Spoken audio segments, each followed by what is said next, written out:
saradnja sa gradskom opštinom Kunovo, jako smo zadovoljni tom saradnjom, istom pruženja i tom tim gostoprimstvom koje pokazuju gradonačelnici, građani i uopšte grad Kumanovo kao vaše odredište gde živite i radite.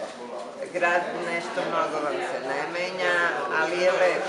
Kockan je dosta starih, ambijentalnih celina koje ovako deluju prilično kao starina, kao rariteti i to mi se sviđa u gradovima kao što je ovo vaš.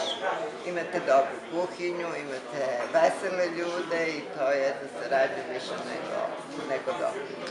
Кажете ми дали може би го има планирате некои проекти?